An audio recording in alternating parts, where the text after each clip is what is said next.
fatigue kind of as the third grouping of third most troublesome symptoms.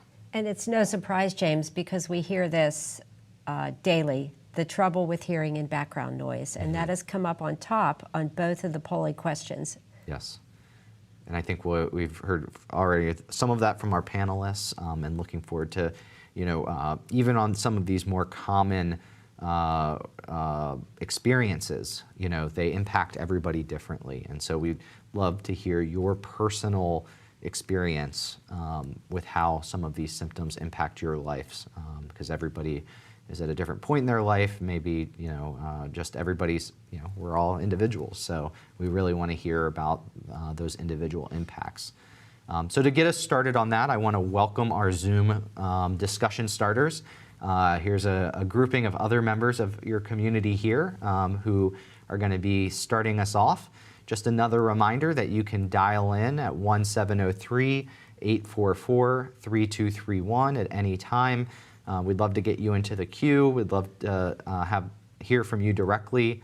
But now let's take it to our Zoom discussants here.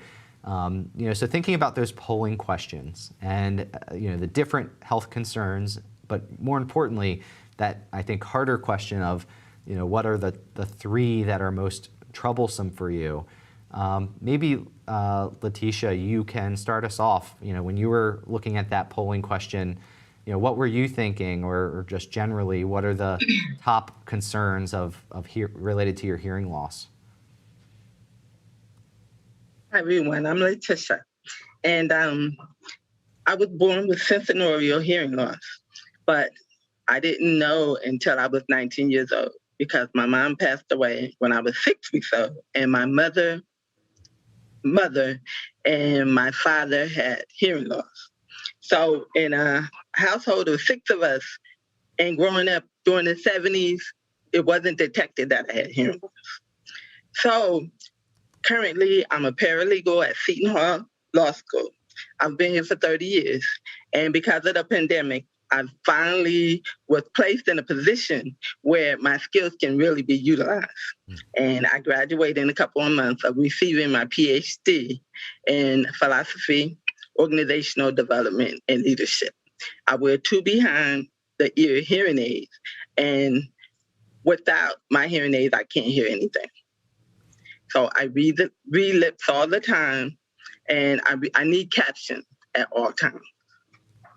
So Letitia, what would you say if you had to pick one symptom or health concern related to your hearing loss that has the biggest impact on your daily life? What would that be? Okay, background noise is a really big issue for me, because I can't hear speech with background noise. And when a siren goes through my house, it's just too loud. And I'll ask my husband, is that very loud to you? But he'll say it's loud, but not the way I hear. And then at the airport, any place in public, I can't hear speech without reading lips. And noise is it blocks out any type of speech whatsoever. It's frustrating. It causes fatigue. It makes me tired. And it's difficult, because without reading lips, I really don't understand. I just hear sound and noise, and background noise makes it even harder for me to hear speech. And you mentioned that you are a paralegal and also working on your PhD. How has this particular symptom, congratulations, by the way, on graduating here soon, but how does this particular symptom, this background noise, how has that impacted your ability to work and go to school? Well, actually, one of the biggest reasonable accommodations I was given at work, I was placed in a quiet area to work. So I don't really hear noise in the area where I work. And emailing, texting, that helps. If there are group conversations, I can't follow them.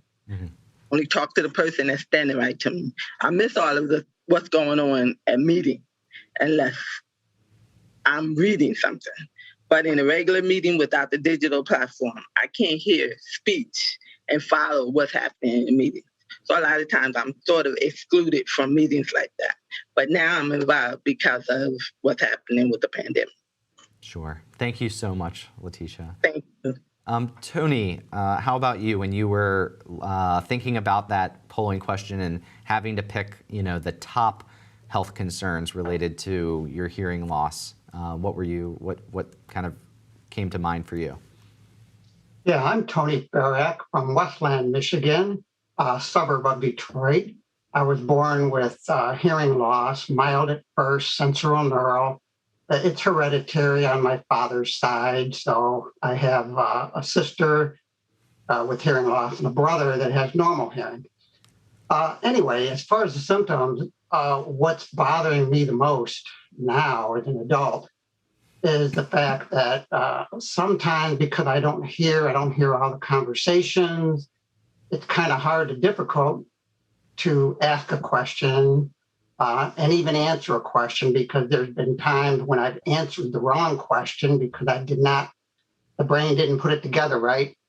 And so so I'm answering the wrong question. And of course, people think you're aloof because it happens. And then I realize people starting to smile, laugh. And so I kind of like withdraw. And so then other things is when somebody will say something and if you don't hear it. And so a little bit later in a conversation, I may ask a question. I said, well, what do you think about? And somebody will say that we already talked about that.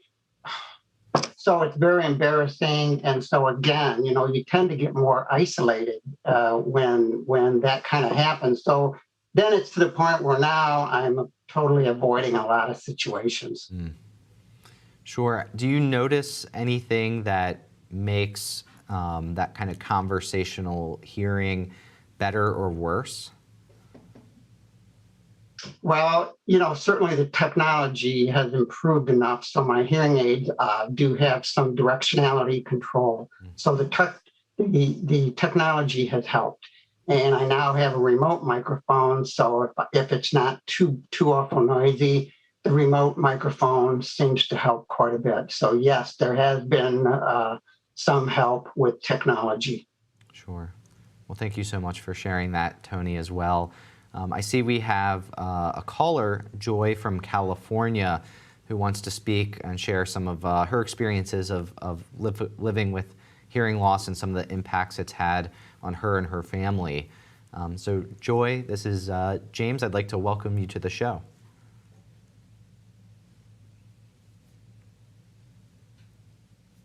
Joy, are you with us? Hi, can you hear me now? I can. Welcome. Hi, thank you. So my experience has been I have a genetic disease that leads to progressive hearing loss that was inherited from my mom and affected my uncle, my sister, my son. And I have high-frequency hearing loss and severe tinnitus. And my problems day-to-day are very social in nature because I'm a mother of 3 children, and of course I live in a community of hearing people. So hearing other mothers in social settings for their sports or their school is extremely challenging. And then, frankly, honestly, I have a very difficult time hearing my son. He tends to be more soft-spoken, and he has kind of speech issues. He doesn't speak very clearly or very concisely. He takes a while to put his thoughts together. And between his speech communication problems and my hearing problems, it's a big fat roadblock for us, and it's frustrating. Mostly because I'm trying so hard not to let my hearing loss be known to him, although he does clearly, he knows it. But I don't want him to see it as a burden because I know that he'll be getting the same hearing loss. So it adds that extra element of guilt and frustration for both of us. Wow. Yeah, thank you for sharing that, Joy. And you mentioned, you have tinnitus that comes along with your hearing loss. When you are, whether it's having trouble hearing your son, like you just described. Can you maybe help us understand how much you might attribute that to the difficulty of hearing, and maybe how does the tinnitus play into that or compound that? I'm sorry. Again, the whole hearing and understanding Yes. at the same time thing. I think the difficulty in hearing him is the biggest aspect of our communication lapse, because he'll tell me something and it takes me a while to know what he just said, or I get bits and pieces of it but not the whole thing, and then I ask him to repeat, and of course he gets frustrated. He's a preteen, so he gets very frustrated with me asking him to repeat himself, and but I have to get him to repeat himself several times because I want him to understand the importance of communicating clearly, and that, even though it's a burden for him to repeat himself, it's important that he makes sure that his statement is heard. So it's stressful. Sure, and that's very helpful. That's exactly what I was curious about. So thank you so much, Joy, for calling in and sharing your and your family's story. I see we have another caller who wants to speak about difficulties resulting from their hearing loss. This is Phyllis from Baltimore, Maryland. And so I'd like to There it is. welcome Phyllis to the show. Phyllis. No. Hi, Phyllis. Are you with us? Hi. Yes. Welcome. I'd love to hear a bit about the experiences. I'm sorry. Can you repeat that? Yes, just welcome. Would love to hear what you wanted to share. Say it again. I'm sorry. No problem. Just welcome, and please share what you called in to share. I'm just having a lot of trouble hearing you. I'm sorry. No need to be sorry. Just very interested in what symptoms and health concerns you wanted to talk about.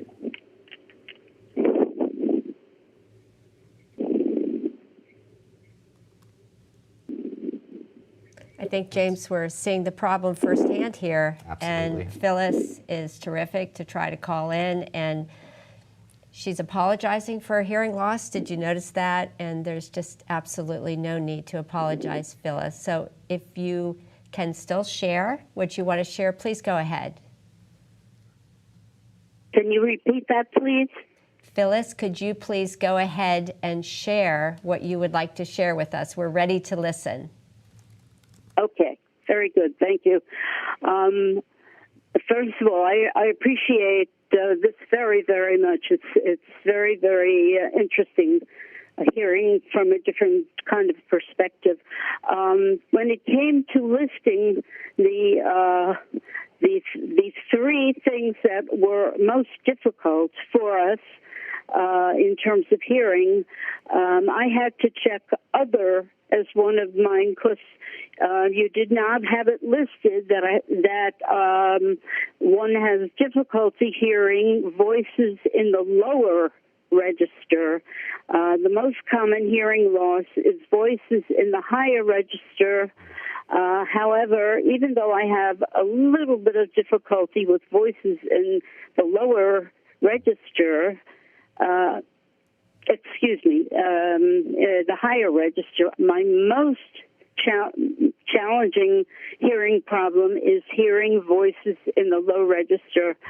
That means I cannot hear most men. I have great difficulty hearing anyone in my family who is a man, like my husband, my brother-in-law, my grown grandchildren, et cetera, et cetera. That is my real challenge, and the challenge is enough that I have had to withdraw from all kinds of group activities because it's very, very hard to hear. I remember when I got my first hearing aid that the audiologist was very excited to hear what outcome was, and I said to her that the thing that I hear the best of all is my refrigerator, which had what I was hearing louder than anything. With the what she had given me was the hum of the refrigerator. And that was certainly not a good adjustment at all. Nobody has ever been able to come up with what I can do to hear the lower register voices. I have tried many different hearing aids, different brands, and they all seem not to be able to help. So I'm hoping that perhaps at some point, people who are out there who are looking for a challenge in terms of, improving the future for others. I know this. I'm probably part of a small group that has this problem, but somehow to figure out how to help people who have a lack of ability to hear voices in the low register would be incredible. Thank you very, very much for listening, and I'm looking forward to the future. Bye-bye. Well, thank you so much for sharing, Phyllis, and thanks for bearing with us so we could really hear that important testimony. I see we've been getting a lot of written comments coming in as well, so want to encourage you to keep sending those in to that comment box that you see under the live stream. But now I want to check in with Barbara to see what we're hearing. We do have a lot of written comments, and they are broken up into two groups, the communication ones and then the psychosocial, which is no surprise. We saw that on the demographic polling, and we're hearing it from our panelists today. Roz from Laguna Woods, California says, I sometimes mishear certain consonants, which causes my mind to wander off to consider the words I think I heard. Mary from Portland, Oregon says, I have difficulty hearing people with masks on. I'm continually missing the punchline or the most important part of the communication. That's more of the communication, but we certainly have the psychosocial aspects. Is John from Columbus says, I have given up several hobbies because even with considerable hearing protection present, the activity still aggravates both the pain, hyperacusis, and tinnitus too much. And Alexandra from Canada says, I am afraid every day of a worsening of my hearing loss and have to withdraw from many social activities that people my age engage in, parties, concerts, things like that. Sure. Thank you, Barbara, and thanks to each of you who wrote in and shared those comments. I want to check back in with our Zoom panel and see if we have any experiences for symptoms that we haven't heard about yet in part of this discussion. Just give me a little wave of a hand if you have something else to share that we haven't talked about yet, or maybe you have a unique take on a particular symptom. All right, we'll do Kim, and then we'll go over to Ron. So Kim, can you start? Sure. Good morning. My name is Kim Holt, and I'm in Washington, D.C., and I've been living with hearing loss for probably about 25 years now. And what I think is unique about my hearing loss is that I suffer from Meniere's disease. So it's been a gradual hearing loss early on. And one of the things that I would say that is kind of unique is because the hearing loss fluctuates.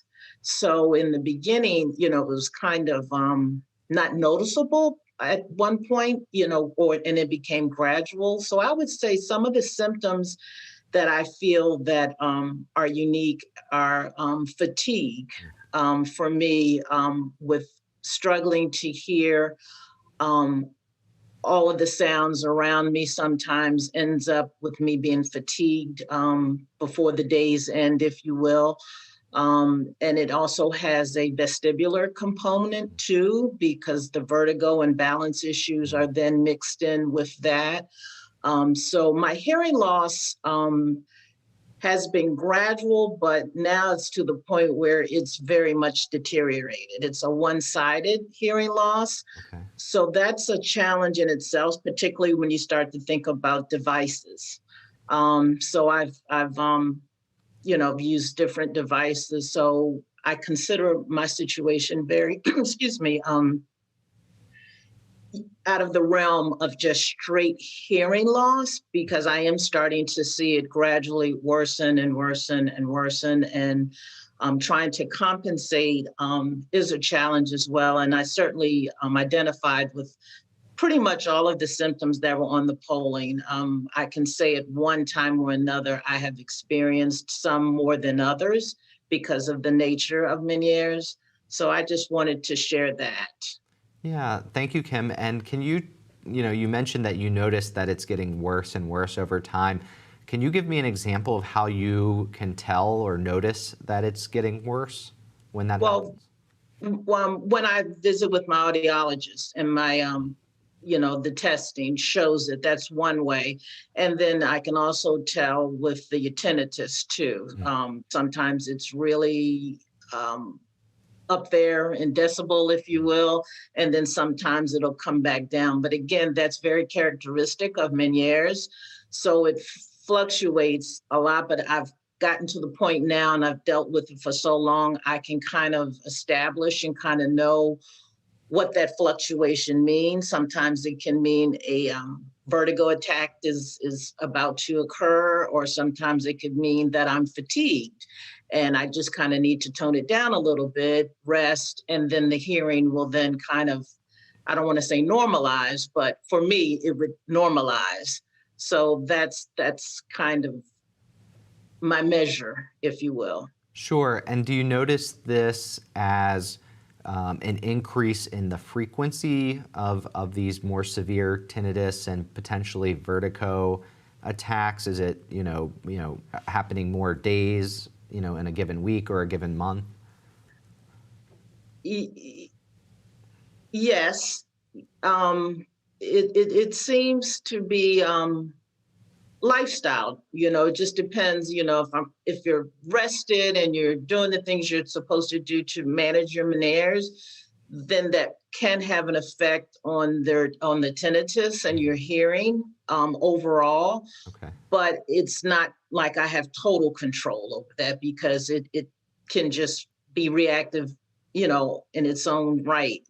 Kind of it'll fluctuate on its own, and you just don't know. Sure. Thank you. If that answers your, yeah. It does, yes. Thank you, Okay. Kim. Ron, what other symptoms did you want to talk about?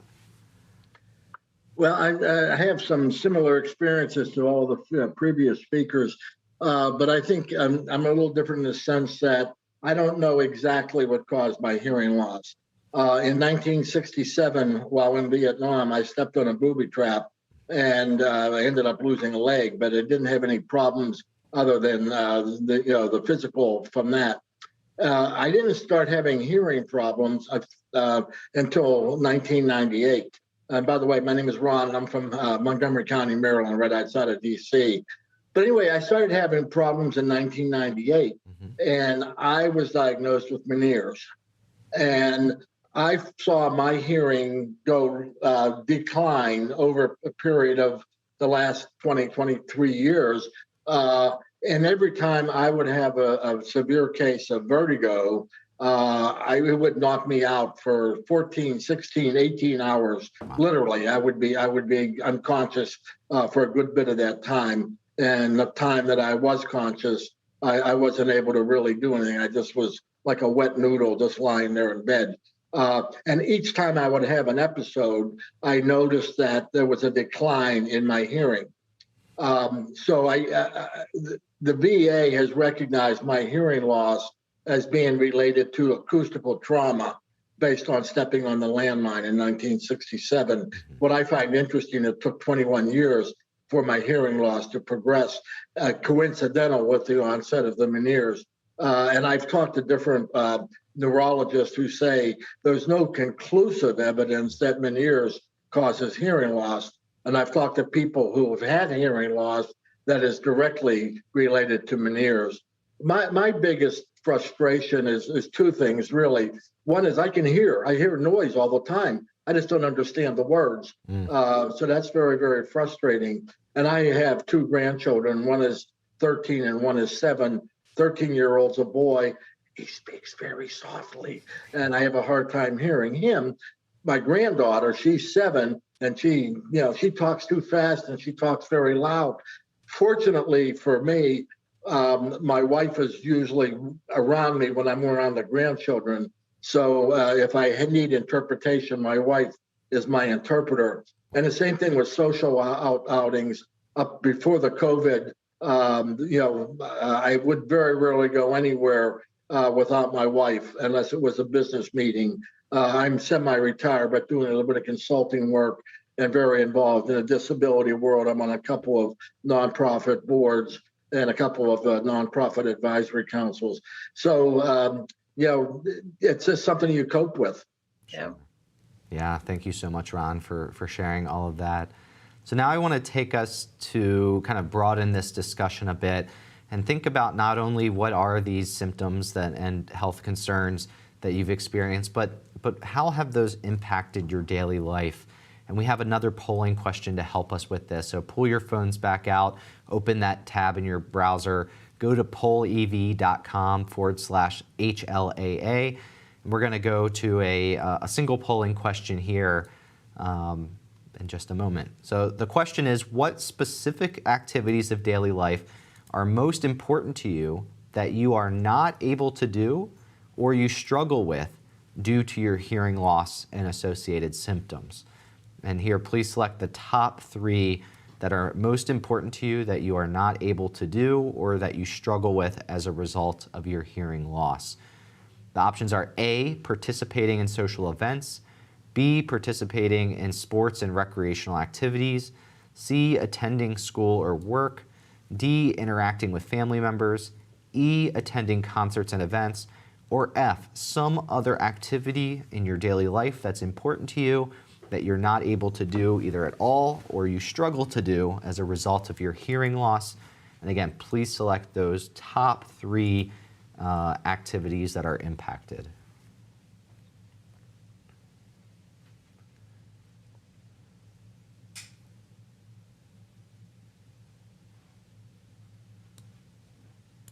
We'll give you a few moments here to think about this, answer this question. As it stands, it's looking like the top-ranked choice is A, participating in social events, although we're seeing all of these different selections are in the top 3 for good proportions of our participants today. We're seeing that attending concerts and events and interacting with family members are both also perhaps kind of the second choice, top choice, followed by participating in sports and recreational activities and attending work and school. But we're seeing quite a bit of other. So again, we would really encourage you to call in, provide written comments using that comment form, so that way we can understand how any of these have actually personally impacted you. There's lots of different social events, lots of different impacts with family members, and then of course these other things. James, I'm seeing on the questions that are coming in that people withdrawing from social events is very high on the list, which tracks with this polling here. And really, basically, that's life. It's relationships with people that make our lives full. And hearing loss really cuts you off from people. Yeah. Any particular comments you want to share to that? Sure. I have here from Monroe. I'm 85 and I have age-related hearing loss. I know people who I have been with who are friends. They're pulling away from me and avoiding me because I can't hear what they're saying. This is just so typical. I have another one from Joy from San Clemente, California. No one wants to feel burdened or perceived as stupid. So as a person who is hard of hearing, I tend to self-isolate at times, especially with people that don't know me well or understand my needs. The most significant downside to the hearing aids are not being able to wear them in water, batteries that die before the end of my day, and discomfort caused by mask or glasses with the hearing aids, all competing for the ear space. So that's good input on the device side as well as the social isolation. Absolutely. And thank you again to those writing in. We're going to keep those coming. We'll keep reading those out throughout the day. I do see we have some phone callers who want to share more of the impact in their lives. So I'd like to start with Kate in Kalamazoo, who's a nurse with hearing loss. So Kate, I'd like to welcome you to the show. Hi, thank you. And I just want to start out by saying this meeting is absolutely fantastic, and it's so appreciated. I found out about it actually several weeks ago while I was exhausting all the resources, both in my state and federal, for help with hearing aid assistance. And I just joined the Hearing Loss Association of America this year, and it was specifically to be a part of this meeting. So I'm excited to be here. I am 42.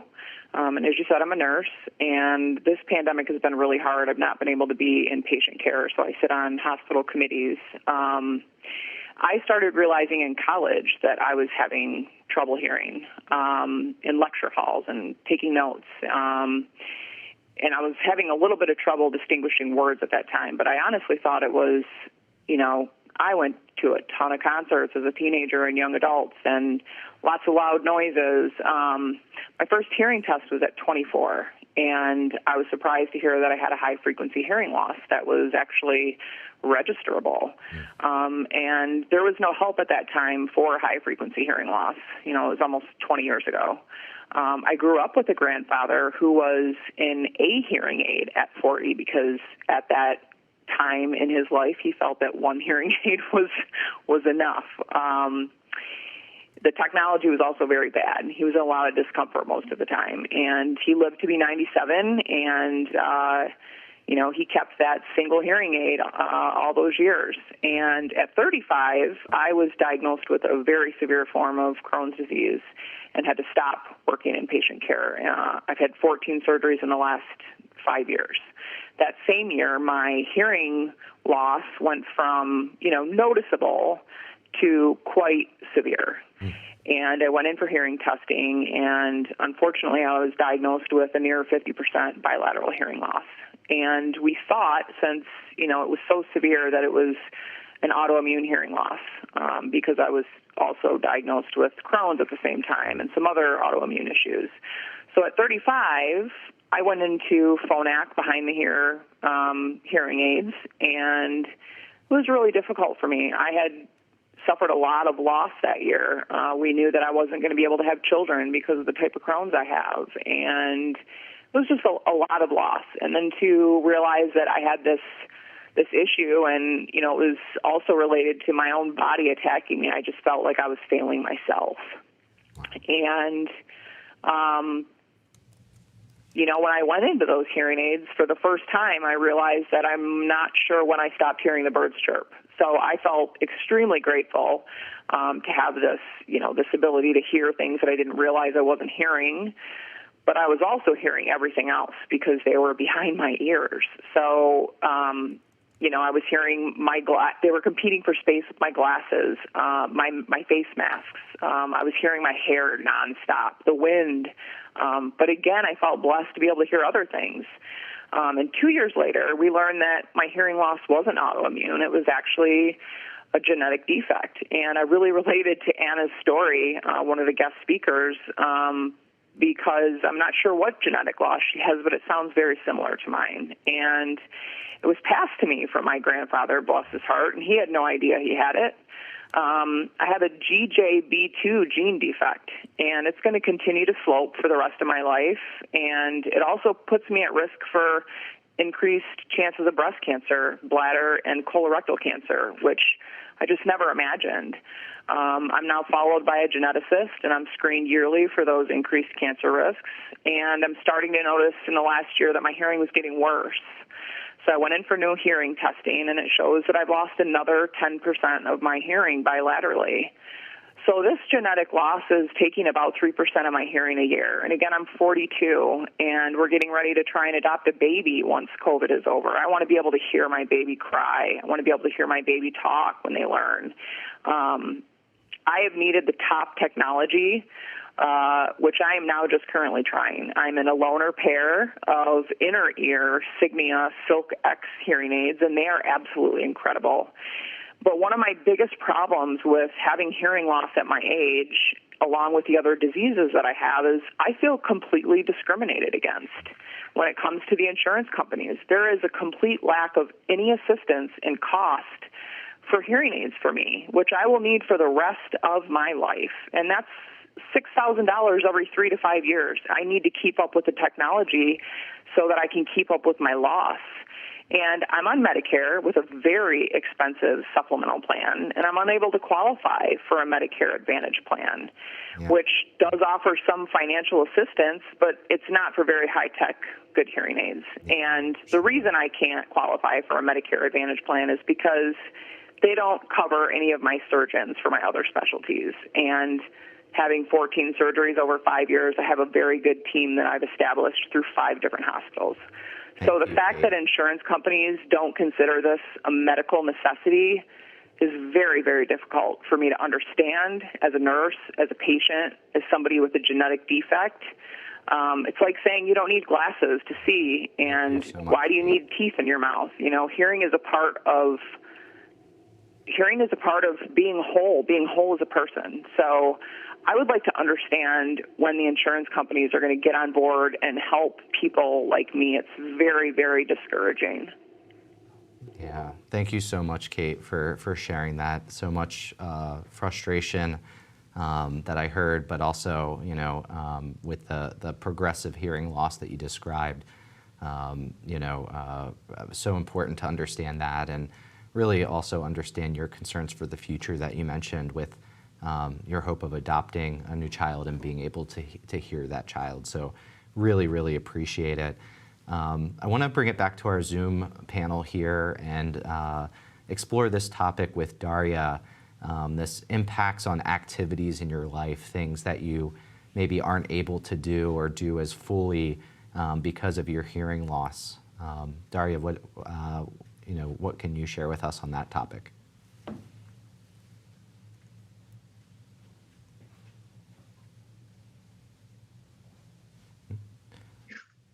Daria, go ahead. Oh, yes. There was some message on my screen just now. Can you repeat, please, the last question? Of course. Was just curious on this topic of the activities that have been impacted that are important to you in your daily life. What things, are you not able to do or not able to do as fully because of your hearing loss? Well, first I would like to introduce myself. I'm Daria Pajek from Slovenia, from Europe. I am a board member of Europe Federation of Hard of Hearing People, and I'm really happy that I'm today with you. My story is similar as yours. So I have a progressive hearing loss. Now I am deaf. And I'm using 2 cochlear implants. And the bigger impact on my life is that I was not able to be included in society as I wanted. And that was the biggest problem. Even I am an occupational therapist by profession, and I work with disabled people. And I work all of my life with professionals in health and social care. I realized that, unfortunately, many people who are professionals and works with disabled people are not able to understand what disability is, in fact, and how, and that can happen to you. From today to tomorrow, you can have some kind of disability. And for me, is very hard hardly believe that is so many people are not able to understand that. Sure. So, is there a particular experience with maybe a family member or a coworker, that have that trouble understanding?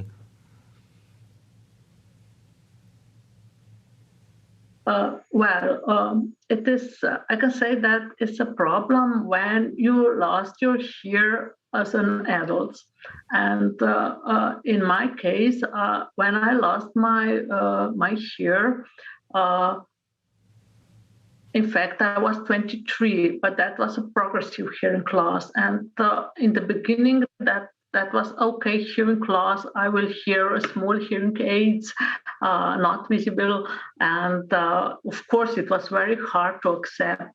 But at the beginning, it was not so hard because I was able to hear almost everything. But at the end, I can say now about 6-7 years ago, before I got a cochlear implant, my life was terrible. And I was unable to work. I was very tired during my job because it was very hard to work when you are not able to understand, and when your co-workers must to help you, and also when when the director of our institution decided that I'm not anymore so good at my work, but I was, and that was terrible feelings for me. I just a month ago found some description about that, and I was completely down. One day when I read about some notice about me, it was not nice feeling, and so also I can say that many times when we as adults lost our hear, we must to support our family, because usually families don't know nothing about hearing loss. Sure. So I lost my hear. I was completely down, and then were my children, my mom, my dad, and they didn't know nothing about hearing loss. Sure. And then I must to explain what is going on, but I was completely down, and also it was not fine for me at the beginning to find any deaf and hard of hearing organization, because that is some stigma. It was stigma for me, deaf. I'm not deaf. I didn't want to be deaf. Right. And that was a big problem for me. And finally, when I joined to that deaf and hard of hearing organization, of course, I found some persons with hearing loss, and I can share my experience, my scares, and so on, and they helped me very much. Yeah. So also later I joined to Europe Federation of Hard of Hearing People, and they helped me again very much. And at the end, when I got a cochlear implant, I can say that my life start again. Wow. Thank you so much, Daria, for sharing all of that. Really, the impacts, with adult onset hearing loss. Really appreciate you kind of helping us understand that. I see we have a caller, Ali in San Diego, who had hearing loss that began about 2 years ago and wants to share his experiences with hearing loss in that time. So, Ali, welcome to the show. Hi, James. Thank you. So my hearing loss actually started 3 years ago, now that I look back. I unfortunately got the mumps virus 3 years ago from I think it was a plane trip from Detroit to LA. I started getting some pain in my, I didn't know it was the mumps initially. I started getting pain in my ear, and then had to go to the hospital, and they didn't know what it was. So finally they found out it was the mumps, which is really rare, and it's even more rare for it to go in your ear and kill those hair cells and cause hearing loss. So I had complete hearing loss in my left ear. So that has also caused a lot of issues, what everybody's been talking about too, balance issues, equilibrium issues. I have really bad tinnitus. And it's difficult being in loud environments and things. And I was sort of getting used to it I was getting better at reading lips and everything, and then COVID hit.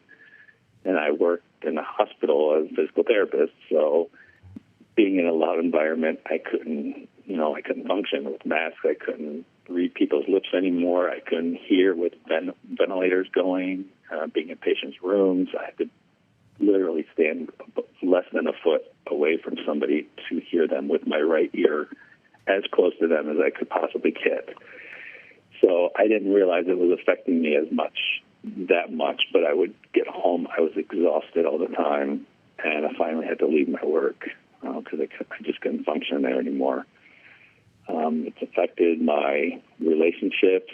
I've had to, try to be on the people's left side so I can, they can hear when I'm walking, when I'm conversing with people. I have to make sure I'm looking directly at them, no loud environments, especially during COVID. Everybody's wearing a mask. I've noticed myself isolating even more. I was trying to wait for, I know there's some medical, drugs that are on the horizon, so that has kept me from pursuing, surgery like, the implants or anything like that. The hearing aids obviously don't work very well when you have a mask on, because I have cross hearing aids now, and any kind of movement in my ear and the signal gets lost from my other ear, or if there's any noise in the environmental noise, it's just really difficult. And so I'm waiting for, some medical drugs to come around the corner to, and it's been tough. Sure. Ali, I really appreciate you sharing this, and particularly the reality of the loneliness and isolation that you've just described. Could you maybe help us, understand what are maybe things that, before your hearing loss that, you were able to do, that now, more, you're not able to do, that are besides the work that are making it, you experience that loneliness? Yeah, just being with friends, going out to dinner or going to a concert or going to, house party, pool party, you name it, where there's lots of people around. And it's so difficult to try to have a conversation, even with my hearing aids on, or even before, I was functional. I was able to do anything I wanted. And now it's just, I feel more isolated, struggling, trying to figure out, is it just COVID? Maybe when masks come off, I'll feel a little better. Right. But yeah, I was able, I can't do some of those things. And I've noticed my memory's a little less. I have a harder time just trying to come up with the words that I want to say. And I don't know if it's because COVID and you're already isolated, or if it's because of the hearing loss that's causing this forgetfulness. Thank you so much, Ali. I really, really appreciate you sharing this. It's important, that we get this really full picture of the impacts of living with hearing loss. So thank you again. I want to take a moment, to broaden this one last time while we're still in this first topic discussion of understanding the impacts of living with hearing loss. And we've heard this already come up a few times, some worries for the future that we all have. And so we have a polling question. It's our final one of the morning. If you can go back, pull your phones back out, or go to that tab, go to pollev.com/HLAA. We have a question for you about this topic. So here we want to know, what worries you the most? about your or your loved one's condition in the future. And again, we want you to select the top 3 greatest worries. The options are A, not knowing if hearing loss will progress, B, falling, C, losing the ability to communicate, D, increased risk for dementia, E, not having energy to work or live as you want, F, not knowing if you can support yourself and your family financially, G, losing a relationship, such as with a spouse or with a child, H, losing other social connections, or I, some other thing that is your worry about your or your loved one's condition in the future that you would describe as amongst the top worries that you have. James, there's one there, not knowing if I can support myself or family. Daria keyed in on this, as did Ali, that the workplace is a problem. And we have a comment from Candace from Eagan, Minnesota, who said, I feel the most dramatic long-term impact is on perceived capabilities in the workplace.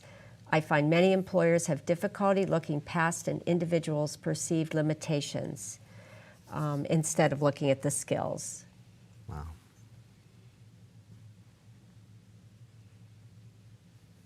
So thank you for sharing that, and thank you for those of you participating in this polling question.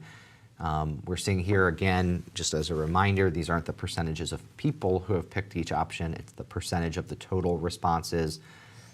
So think of these bars as rankings, and what we're seeing is that the greatest worry about the future is the increased risk for dementia. I think Ali even was alluding to some worry about that with his own memory. We also see H, losing social connections as a top worry, followed by losing the ability to communicate, and then not having the energy to work or live as one wants. Although we see each and every one of these worries selected as a top 3 worry by our participants today, as well as some others. And so we're going to want to hear from you here now this morning. Or I guess we're now technically afternoon, but generally the morning session, as I was thinking about it, to talk about worries for the future. So I want to go to our phones first. I see that we have a caller, Suzanne from Massachusetts, who wants to talk about some of the impacts during COVID related to her hearing loss. I think this is a theme we're hearing is kind of the learnings, both the good and the bad related to COVID. So Suzanne, welcome to the program. Hi, and thank you so much for taking my call. So here's my deal. Hearing-wise, I'm deaf in my left ear and have been since it was caught in a mass testing when I was 6. And I have Meniere's. Meniere's caused profound deafness in my right ear. So I'm pretty deaf, pretty darn deaf. So COVID has been awesome for me, and for 2 reasons. One is I work for a great company that's actually a data provider to the FDA, and I'm allowed to work from home. And my ability, so when I worked in the office, my ability to hear depended a lot on which conference room I was sitting in, and some conference rooms were fine, and some conference rooms were an acoustic nightmare. And when I'm working from home, our team uses MS Teams, sometimes WebEx, and I can leverage the captions that MS Teams has. And actually, my place of work also equipped me accommodation for. I was given an accommodation of a dongle so that I can attach, hook up my hearing aid to my work laptop. So, I'm pretty much on a similar playing field as my colleagues, which is really, really nice. And it's funny, another thing that the pandemic has impacted that, maybe might be a bummer for some people, but I don't want to go to a movie. I don't want to go to a concert. A friend of mine said to me once earlier, I think it was last year or something, when Hamilton was a really big ticket on Broadway, she went there and she said, I loved it. It was wonderful. I couldn't, I just let the sound wash over me, and I could listen to the, I could kind of follow the lyrics, but I just let the sound wash over me. And from my perspective, I thought, yuck, why would I want to do that? So I, in fact, did watch Hamilton when it was made available on TV, when it streamed for a little bit. Yes. Because I set up, my TV and my home environment I've set it up so it can stream into my hearing aids. Mm-hmm. So, I'm in this cocoon that is my house that is enabled by the job that I have. The stuff is not paid for by insurance. So I have this wonderful job, and I can sort of use aspects of that job to sort of take care of myself with the hearing loss. Now, I will tell you, there is a bummer. There's a bummer for me at work, and that is, it takes me about 3 to 5 times the effort to process people speaking during a meeting. And sometimes I use 3 layers of captions, because captions, not everyone is perfect, but if I triangulate, I get a pretty good idea of what was said and what actions I need to take. But at the end of the day, I'm really tired. I don't have a lot left to give. So, again, some people consider this isolating. I call it, I just want to log off. Right. And I want to take my hearing aid out, and I just want to vegetate. So that's my story. Yeah, and Suzanne, that's, I think you painted a really great picture for us of kind of what it is to live with hearing loss for you, kind of how you've made kind of accommodations within your own home, and a lot of it due to the circumstances around COVID. So I really appreciate you helping us understand that. I see that we have a lot of comments coming in also on the web, so do want to check in with Barbara on anything we're hearing, either impacts on activities in life or worries that people have expressed. Yes, we have a lot of people coming in talking about being in the workplace, and Daria talked about this, Ali talked about it. And I had a comment here, it's escaped me, but a woman said that she retired at age 58, James, and it was really a complete abrupt to her really successful nursing career. Mm-hmm. And she felt that she could have gone on had it not been for her hearing loss. Sure. And I also want to check in with our panel here. I think we have Tony and then Daria to help weigh in on this question of worries for the future. Tony, could you get us started? What when you think about this, what are the things that worry you the most about the future living with hearing loss? Well, what worries me the most is the dementia, the link between the hearing loss and dementia. I'm really hoping for a cure. As I've mentioned earlier, my hearing loss is hereditary, and I see it with my dad. He's already got dementia. I'll probably be there too. His hearing, he grew up in a little bit different era.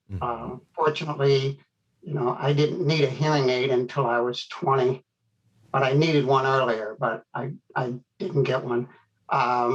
There was a social stigma for that, but the dementia is I'm seeing it now. He wants to die. And I just hope that I don't get to that point. Sure. Thank you, Tony. And Daria? Yes, I'm not afraid of dementia, but I'm afraid that when I will be old, nobody will help me with using my cochlear implants because maybe young people don't know enough about that, how to put on the right place on the both sides, and that if cochlear implants move, then you are not able to hear. And I'm really afraid that maybe I will not be able to put my cochlear implants on my head. And because I work with the health workers, I tested them, young people, I tested them on me, how if they are able to put hearing aids, my old hearing aids on my ear, and they were not able to do, they hang up a hearing aid in some way, like a Christmas decoration on my ear. It was the same. And also, I'm afraid how to follow all the technology. The technology is exploding now, and it is so hard to follow everything, to connect everything together, to switch from one app to another app, and then another app, and that is not so easy. I'm not so old, but I have problems with that. So I'm afraid how to educate young people to help older people in all devices. And I think that this is our mission too. Yeah, a very, very practical worry there, Daria, so thank you. I think we have time for one final caller. We have Eloise from Florida who wants to share some of her experiences with hearing loss. I'd like to welcome you to the show. Yes, hi. Welcome. Hi. I'm Eloise Schwartz, and I am a retired disabled nurse, and I know a previous caller had talked about her experience. With mine, I was born with hearing loss, probably genetic. I've not had it checked out. However, my career as a nurse of 40 years was interrupted by the hearing loss. My hearing loss wasn't discovered until I was 50 years old. And although my parents knew I was hard of hearing, they tried to cover it up. And I always knew there was something wrong with me, but I didn't know what it was. And I worked very hard to, figure out what was wrong with me, but I worked as hard as I could to figure out what was wrong with me. And I had a lot of problems. I had 3 car accidents when I was younger. I was in a coma. I had lots of different problems because of that. I had surgeries. It was discovered I had 2 aneurysms in my brain. I had viral meningitis. I had a surgery that led to sepsis. I had antibiotics to save me.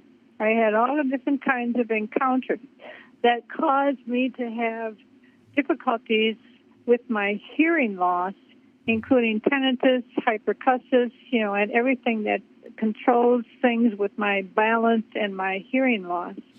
But then it was discovered because I was falling all the time that I had the neural testing done that I had organic brain syndrome.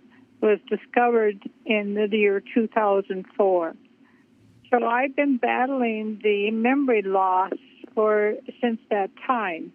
I am registered with the Alzheimer's Association, and I have 2 other organizations that are, following me and tracking me. I've been part of a lot of their different programs nationwide, and they're following me because of the fact that there is a slow loss of my memory, and of course I have, a mushy brain. I mean, my MRIs are followed every, 2 to 3 years. I have 5 different neurologists that are tracking me.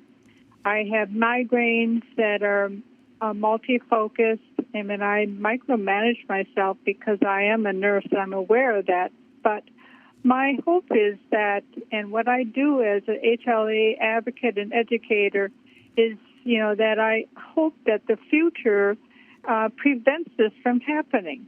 we don't need to be waiting, at 50 years of age, for people to discover that they're hard of hearing.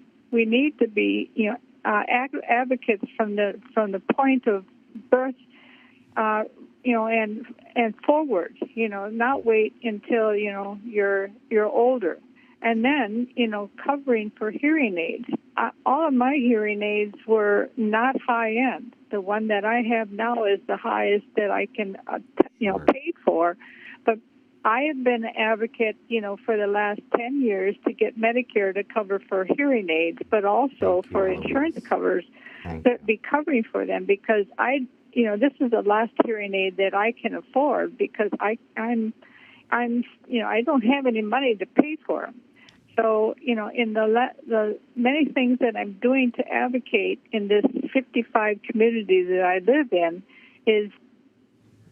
Yeah, thank you so much, Eloise. And again, I think so important to hear about, the need for testing and, really, here for Eloise, having telling us about how your hearing loss, was not found right away, and you had so many issues associated with that. I do realize that we're a few minutes over schedule here, and I want to make sure we have enough time for a little bit of a lunch break. But I really want to thank all of you. I want to thank our Zoom panelists that we have here on the screen, all of you that have called in and written in on this first topic of what it is to live with hearing loss. When we come back after the break, we're going to build on this discussion and really dive a little deeper into your experience with different approaches to treatment and explore how those have worked for you and what your treatment goals are for the future. So tune back in at 12:55, that's Eastern Time. We'll come back from break then and dive into this topic. Thanks again, and we'll see you momentarily.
Hello and welcome back to the externally led patient-focused drug development meeting on sensorineural hearing loss.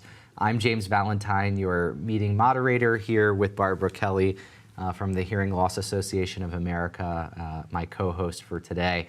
As I mentioned as we were coming on to break, we have the opportunity now to hear from individuals living with hearing loss and their direct caregivers to expand upon our understanding of living with hearing loss by now exploring topics related to approaches to treatment.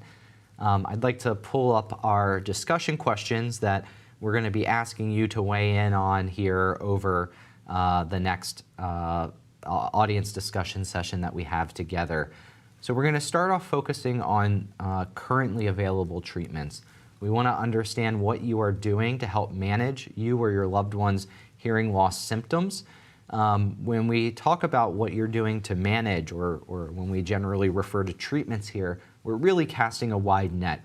We want to know about any medicines or medications, any medical procedures, medical devices that you use, but also other things outside of kind of traditional medical treatment, whether that's lifestyle modifications that you make, strategies for communication, really anything that you might do to make living with hearing loss just a little bit easier. We're going to explore how well these different treatment approaches help with your most significant symptoms of hearing loss, as well as explore the downsides that come with those treatment approaches, whether that's side effects, the burden of actually using the product or having the treatment, anything that you might view as a downside associated with your treatment. And then once we've explored the currently available treatments, we're going to end the session exploring that short of a complete cure for your hearing loss, what specific things would you look for in an ideal treatment for hearing loss? Another way to think about this is if you were considering a new treatment for your hearing loss, what factors would be important to you? So begin thinking about these questions, but to help us in getting this discussion started, we have another panel of members of your community. We have Zena, Brenda, Mike, Veronica, and James, who are going to be sharing their treatment stories. So Zena, take it away.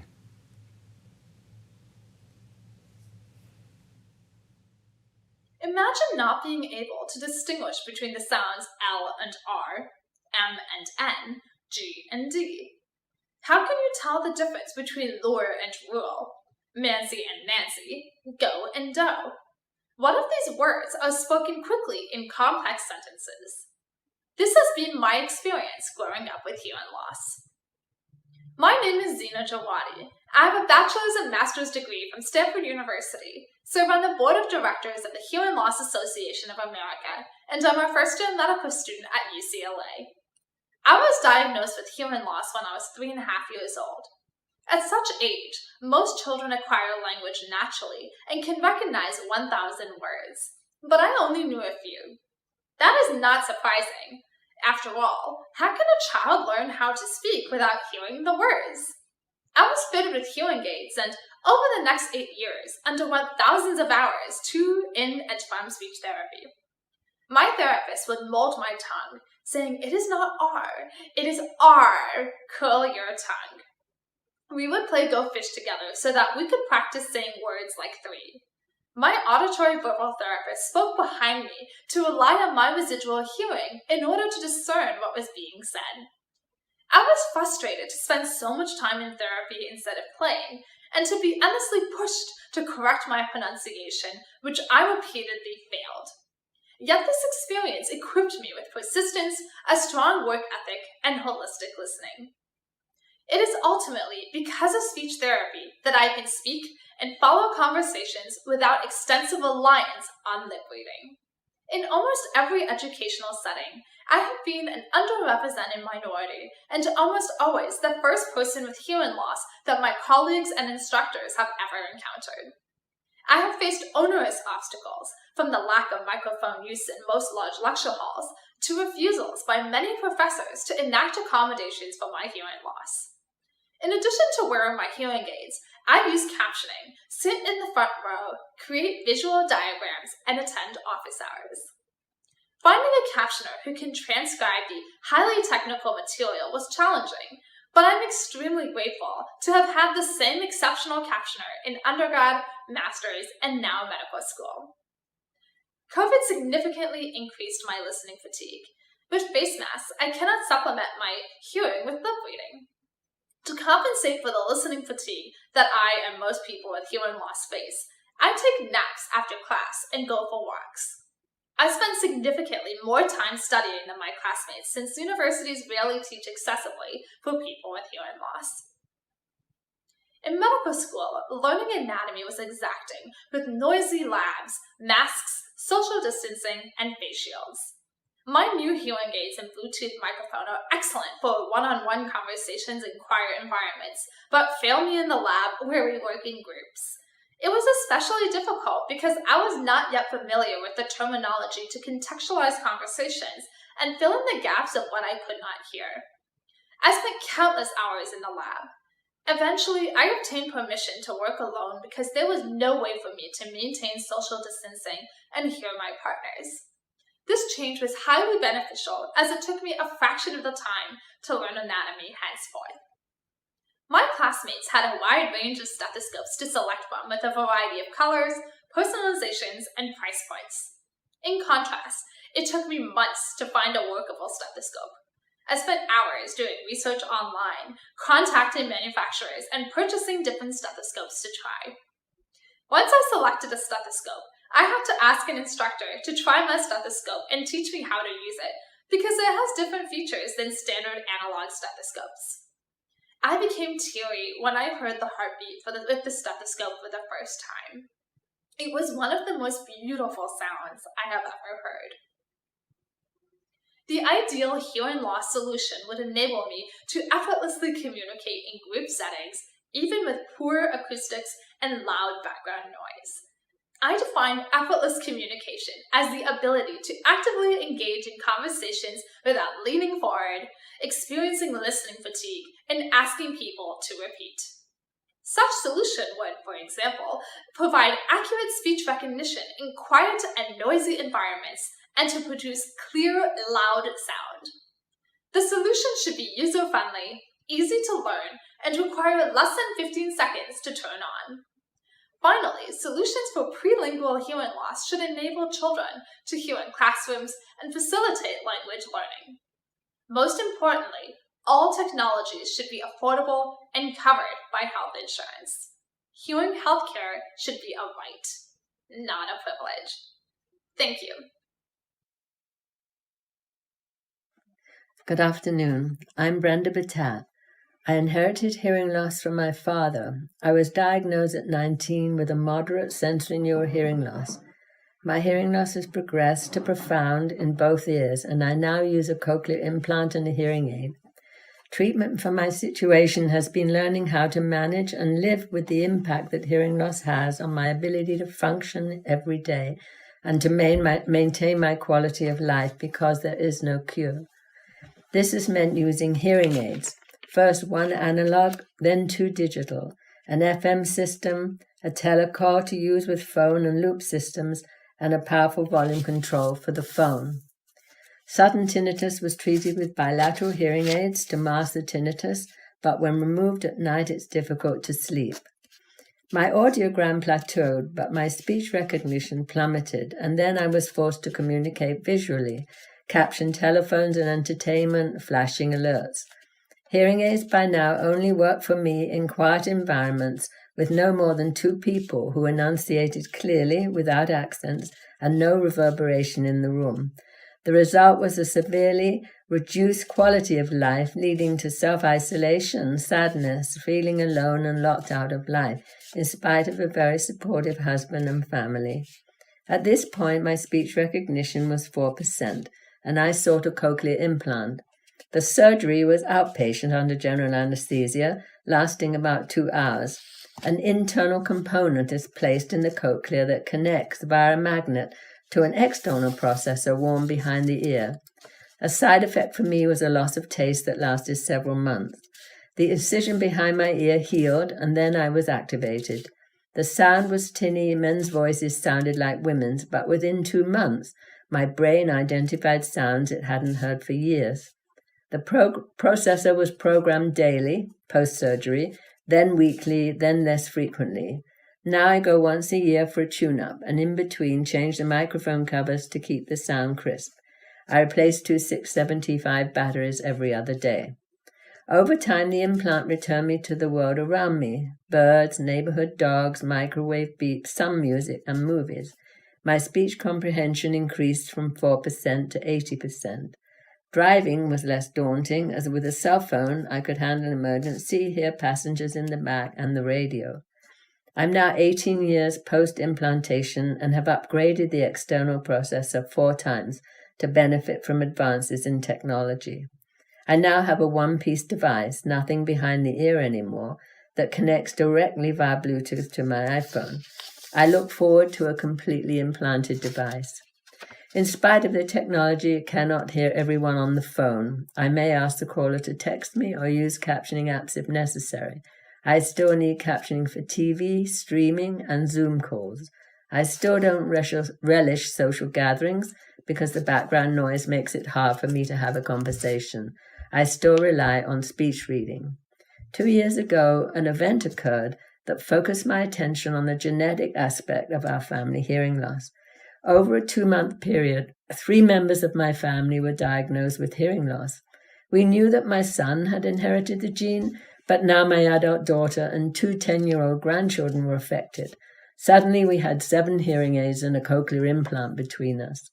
Within 2 months, they identified the gene, DFNA5, hearing loss that appears early in life but not at birth. The biggest shock was that all 5 grandchildren had the gene. I found that for over a decade, scientists have been working to develop gene therapies for hearing loss. This is not surprising given that 80% of hearing loss has a genetic origin. There are several approaches to genetic and regenerative therapies being studied in animal and human models to restore the ability to understand speech and not rely on devices that amplify sound but don't do little to aid intelligibility. I've signed up to be part of a research project looking for treatments in humans. I'm not expecting results for myself. I'm aiming for my grandchildren. I believe these approaches are the future, getting at the root cause of the hearing loss. This would impact our family tremendously. A great outcome, especially for my grandchildren, would be to stop the progression of the hearing loss, nip it in the bud. Eventually, I hope we can erase the mutation, stamp it out entirely from our family, so it cannot be passed to the next generation. In the meantime, we have devices. The holy grail of hearing device innovation is eliminating background noise and enabling intelligibility. Until this is achieved, devices will fall short, and as long as miniaturization is a goal, it's unlikely to happen. Hello, my name is Mike Miles. I am 63 years old and have bilateral, moderately severe sensorineural hearing loss resulting from otosclerosis in my early 40s. Otosclerosis is a bony overgrowth in the middle ear that prevents the ear from hearing properly and also affects the inner ear. One of the common results from this disease is that the stapes bone collapses and blocks the passage to the inner ear, leaving a person deaf in that ear. A surgery called a stapedectomy is performed, which removes the damaged bone and attaches a titanium replacement. I've had that surgery in both ears, and the next day after the packing was taken out, I could hear again with moderate hearing loss instead of being deaf.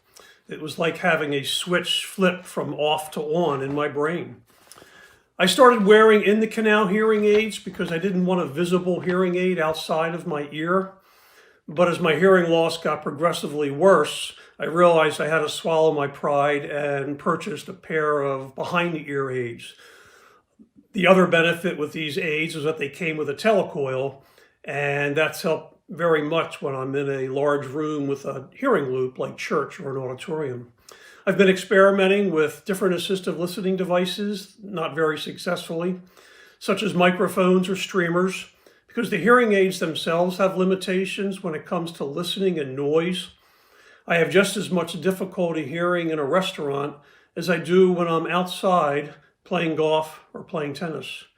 My first success with assistive technology was when I purchased made for iPhone hearing aids.